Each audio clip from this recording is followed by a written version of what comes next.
बरसुनी आले रंग प्रीतीचे भाग दुसरा मराठी कथा। आता समजा तुमच्या डोळ्यातून पाण्याचा एक थेंब जरी बाहेर पडला ना, तर तिथे त्या लोकांच्या डोळ्यात मी सगळ्या गोळ्या घालणार। त्याने रागातच तिचे हात पिरगळत धमकी दिली। आधीच तिचं पूर्ण शरीर दुखत होतं, त्यात तो अजून त्रास देत होता। तिने हो म्हणून मान हलवली तसं त्याने हात सोडला आणि तिने लागोपाठ डोळ्यामधलं पाणी पुसलं। घरी गेल्यावर नीट वागायचं, कोणालाही हे समजता नाही की आपलं लग्न कशा पद्धतीने झालंय।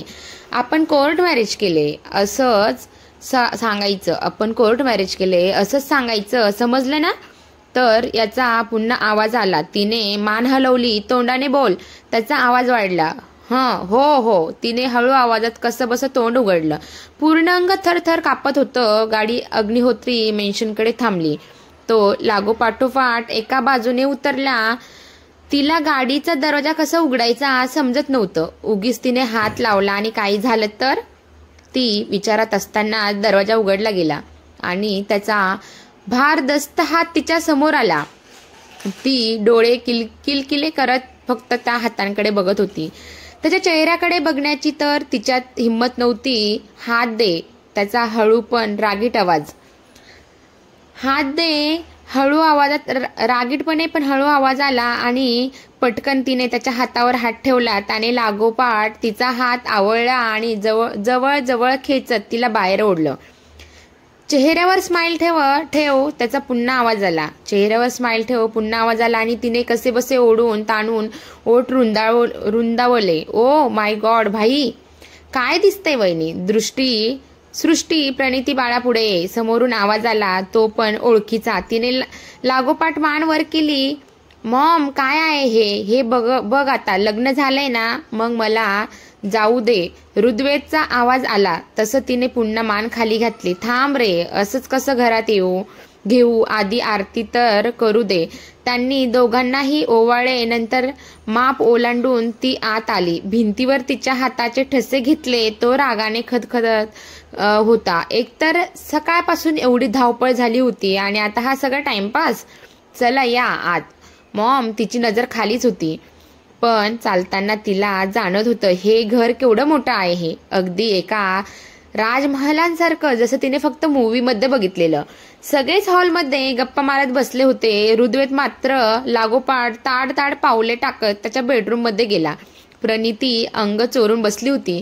एवढ्या सगळ्या माणसांना बघून ती अजून भीती वाटत होती, तिला अजून भीती वाटत होती। वहिनी, आओ, तुम्हाला तिच्याकडे बघून वाटतंय नाही का की ती खूप घाबरलीये? काकी, वेदने काही चुकीचं केलं नसलं म्हणजे मिळवलं। मॉम, तरी मी तुम्हाला बोललेलो त्याला लग्नासाठी जबरदस्ती करू नका। डॅड, आता जे झालंय त्यांच्यावर बोलण्यापेक्षा तिला सांभाळून घ्या। काका, हो, मी बोलते तिच्याशी। मॉम उठल्या प्रणिती, त्यांनी हाक मारली। तिने वर बघितलं। चल, तुला मी घर दाखवते। मॉम तिला घेऊन हळूहळू फिरत होत्या। तिची नजर पूर्ण घरावरून फिरत होती। ते सगळं महागडं सामान बघून तिला कशालाही हात लावायची पण हिंमत होत नव्हती। हेही सृष्टीची रूम आहे। मॉम तिला एका रूम मध्ये घेऊन आल्या। ती रूम तिच्या एका फ्लॅट एवढी होती। भला मोठा बेड, उंची फर्निचर। बस, त्यांनी तिला बेड वर बसवलं आणि स्वतः तिच्या बाजूला बसल्या। बेटा तू रागवली नाहीस ना माझ्यावर? त्यांनी तिचा चेहरा वर केला। नाही मॅम, तिने नजर खालीच ठेवली होती। मॅम नाही, मॉम बोल। त्यांनी तिच्या गोऱ्या गालावरून अलगद हात फिरवला। यावर ती काहीच बोलली नाही। तुला पहिल्यांदा आश्रमात बघितलं ना, तेव्हाच अगदी मनात भरली होती तू। ऋग्वेदला कसं तयार केलं तुला? प्रपोज केलं का की अजून काही? मला तर दुपारी सरळ फोन करून सांगितलं तू तयार झालीस लग्नाला। मॉम आता यावरती काय सांगणार होती? त्यांच्या मुलाने कसं तयार केलं होतं लग्नाला? तू खुश आहेस ना बाळा? मॉम, हो प्रणिती, बरं, भूक लागली असेल ना? चल, तुझ्यासाठी आज मी खास माझ्या हाताने जेवण बनवलंय। मॉम, तिच्या मनात येत होतं की सगळ्यांना ओरडून सांगावं तिला इथे कसं आणलं गेलंय, पण नंतर डोळ्यासमोर त्या आश्रमातल्या छोट्या मुलांचे चेहरे यायचे ज्याच्यावर बंदूक ताणल्याचे फोटेज त्या राक्षसाने तिला दाखवले होते। विचारात असताना ती कधी डायनिंग रूमकडे आली समजलं पण नाही. वहिनी बस ना, सर्वेशचा आवाज आला आणि ती भानावर आली. हो, ती आजूबाजूला नजर फिरवत त्या चेअरवर बसली. तो राक्षस काय तिला दिसला नाही म्हणून तिने सुटकेचा सुस्कारा सोडला. बेटा, तुझंच घर आहे, आरामात जेव. डॅड, तिने फक्त मान हलवली. जेवण तर तिच्या गळ्याखालून उतरणार नव्हतं. तिला एक समजत नव्हतं, घरातली माणसं एवढं प्रेमळ आहे तर तो एकच असा राक्षस कसा जन्माला आला. पंडितजी उद्या 9ला येणार आहे. मॉम, सगळी पूजेची तयारी झालीच आहे, फक्त सर्वेशचे ते वरती फुलांच्या माळा लावायला हव्यात सकाळी. काकी, वेदला सांगितलंय का? काकी, वेदला सांगितलंय का? डॅड, आता तेच महत्वाचं काम उरलंय. सृष्टी, तू बोलते त्याच्याशी. मॉम, प्रणिती फक्त शांतपणे ऐकायचं काम करत होती. आतापासूनच तिचे हातपाय कापायला लागलेले. उद्या त्या राक्षसासोबत पूजेला बसायचं म्हणजे जेवण झालं तर सर्वेश आणि सृष्टी प्रणितीला घेऊन सृष्टीच्या रूममध्ये आले. त्यांचं काही ना काही गप्पा चालूच होत्या. त्यांच्यासोबत प्रणिती पण थोडी खुलली. तिच्यासारखं कोणतरी होतं घरात. वहिनी, तू आधी काय करायची? सृष्टी, मी एका कॉफी शॉपमध्ये पार्ट टाइम जॉब करायची. थोड्या दिवसापूर्वी MBAचा रिझल्ट लागलाय. जॉब करणार होती मी.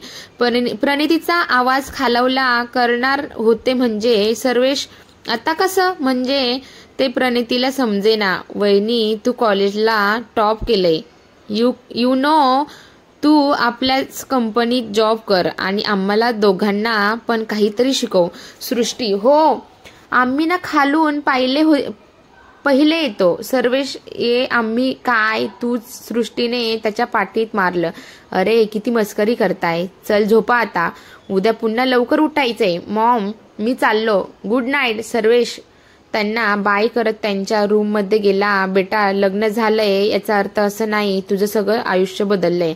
तू आधी जगायचं तसंच आता पण जगायचं. आम्हाला जशी सृष्टी तशीच तुला जॉब करायचा आहे ना? मॉम, प्रणितीने वर खाली मान हलवली. मग तू कर ना, आमची काहीच हरकत नाही. मॉमनी तिच्या गालावरून हात फिरवला. यार काकू, खूप सेंटी झालं.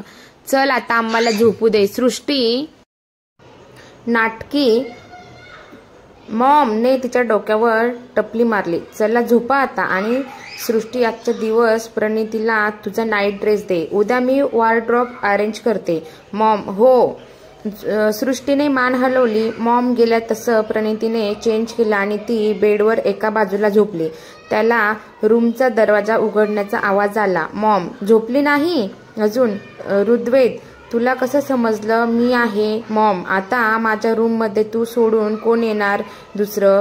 ऋग्वेद, हो, पण उद्यापासून मी दरवाजा वाजवूनच आत येईल. हा? मॉम गालात हसल्या. Mom, please. त्याने कंटाळून मान हलवली. अरे हो, चिडू नकोस. त्यांनी त्याच्या केसावर तेलाची मालिश करायला सुरुवात केली. उद्या पूजा आहे सकाळी. मॉम, तुझ्या इच्छेनुसार मी लग्न केलंय. अजून माझ्याकडून कोणत्याही प्रकारच्या अपेक्षा ठेवू नकोस. ऋग्वेद, ती आता जबाबदारी आहे तुझी. लग्न झालंय तुझं, खेळ नाही हा. आणि माझ्यासाठी तरी थांब ना. मॉम, पण ऋग्वेद, मी हात जोडून का तुझ्या समोर? मॉम, प्लीज, मी थांबतो. ऋग्वेद, आणि जरा रात्री घरी पण लवकर ये. मॉम. ऋग्वेदने मान हलवली. आणि तू झोप जा आता, उशीर झालाय. ऋग्वेद उठला. तू पण जास्त वेळ जागा राहू नकोस. त्यांनी त्याच्या डोक्यावर ओठ टेकवले आणि बाहेर गेल्या. ऋग्वेद त्यांच्या प्रायव्हेट पूलमध्ये पाय घालून सिगारेट ओढत बसला. हाताकडे लक्ष गेलं तर तिचा स्पर्श आठवला. आणि मग तो तिचा घाबरलेला चेहरा, अगदी किंचित ओठ हललेले त्याचे, पण ते सुद्धा क्षणभरासाठीच. मग लागोपाठ डोळे रागाने लाल झाले आणि सिगारेट विझवत तो येऊन बेडवर पडला. पंडितजी आले तसं तो पूजेला बसला. थोड्या वेळात प्रणिती पण खाली आली. तिच्या पैंजणाच्या आवाजाने ऋग्वेदने वळून बघितलं आणि पापण्यानं मिचकवता बघत राहिला. आतापर्यंत त्याने खूप मुली बघितल्या होत्या, पण हे सौंदर्य त्याने कधीच बघितलं नव्हतं. ऋग्वेदच्या मनात प्रणितीसाठी काही भावना निर्माण होतील का? की त्याचा राग त्याच्या नात्याला कोणते नवे वळण देईल?